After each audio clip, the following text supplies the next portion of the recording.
হয়নি, বিজেপি তাকেই প্রার্থী করছে। আমি আপনাদের জিজ্ঞেস করছি, তমলুক লোকসভা 7টা বিধানসভা নিয়ে তৈরি মায়েরা দাদারা। 7টা বিধানসভা মানে কি?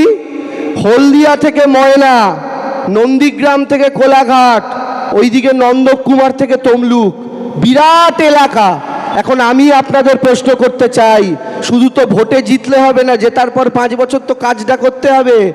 এখন আপনারা বলুন, ভোটে জেতার পর একটা 61 বছরের ব্যক্তি গোটা লোকসভা জুড়ে ছুটে বেড়াতে পারবেন, নাকি একটা 28 বছরের ছেলে ছুটে বেড়াতে পারবে? এই প্রশ্ন আমি আপনাদের কাছে করছি, এই প্রশ্ন আমি আপনাদের কাছে রাখছি মায়েরা দাদারা।